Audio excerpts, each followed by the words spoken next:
Hello students. Today we'll be doing the poem Birches by Robert Frost. So before beginning with the poem, first I'll tell you something about Robert Frost. Robert Frost is one of the greatest of American poets. One whose name is well familiar in India because his poetry was a source of comfort and inspiration to no less a person than Jawaharlal Nehru, the idol of the people, during his last years of his life. After his death on 27th of May 1964, it was discovered that on the office table of Nehruji there lay a piece of paper bearing the following four lines written in his own hand by Robert Frost from the poem Stopping by Woods on a Snowy Evening. And the lines were, "The woods are lovely, dark and deep, but I have promises to keep, and miles to go before I sleep, and miles to go before I sleep." These lines of Robert Frost served as an inspiration to one of the greatest men of India and reminded him of the service of humanity and of his people to whom he had dedicated himself. This great poet, Robert Frost, was born in San Francisco, California on March 26, 1874. His full name is Robert Lee Frost.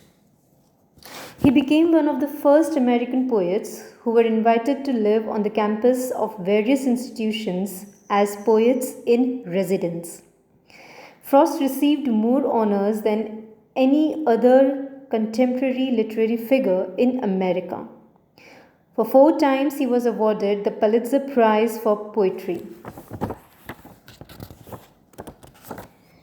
He has succeeded in capturing the simplicity and naturalness of the earliest Greek masters of this form.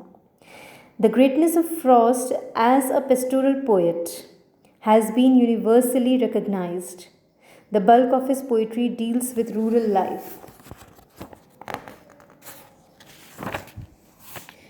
New England, or more strictly speaking, that part of it which lies north of Boston, provides the rural context within which Frost's most characteristic poems are presented. Frost's treatment of rural life is characterized by down-to-earth realism. He does not idolize the rustic and his life. Rather, he presents him as he is with all his instincts and impulses, jealousies, loves, and hatreds, with all the sordid details of the life he heads. Frost never forgets for long the wearisome conditions of humanity, the hardness and bitterness of rural life, as well as of life elsewhere.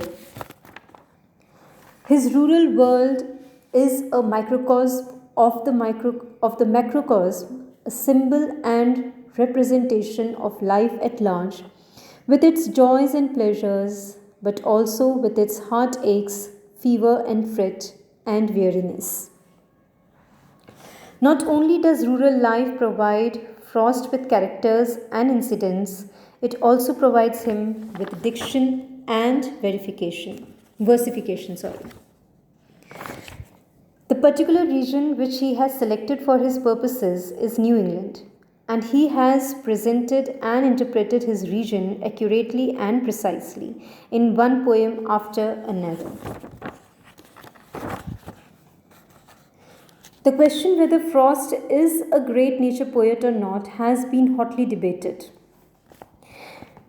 There are many critics who consider him to be a pure nature poet, and some say that he was not at all a nature poet.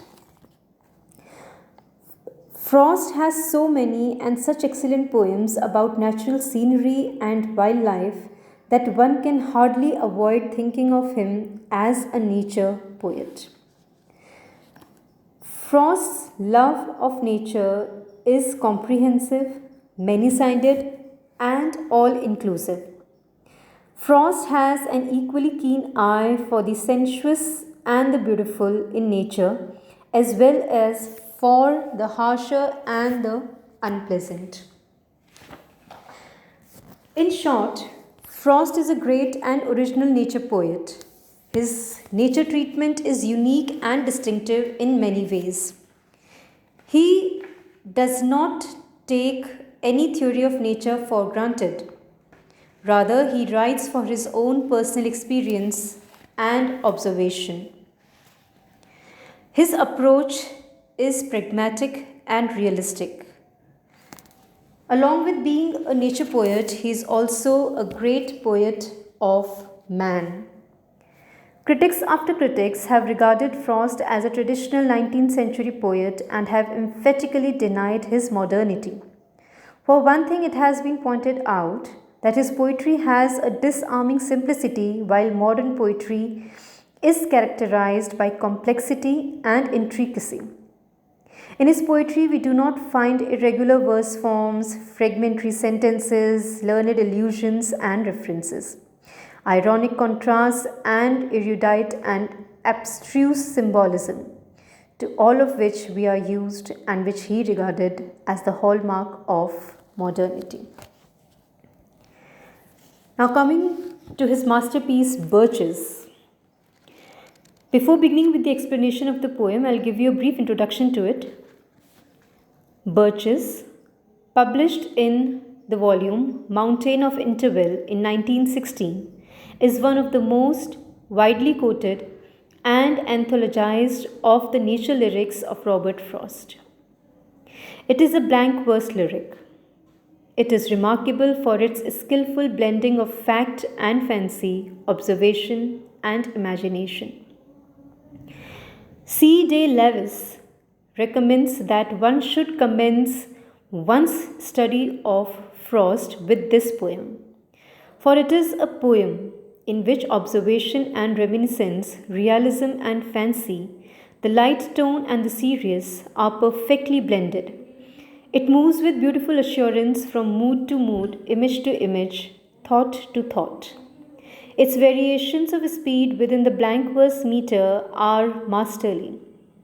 Like all Frost's best poems, this has worn well and weathered well, and will go on doing so, because it is soundly constructed of seasoned materials, is carefully cited, is shapely, and because a spirit of sober joy inhabits it. Birches are a common sight in New England, and Frost has observed their habits and the birches minutely. And in this admirable lyric, he describes them precisely and accurately.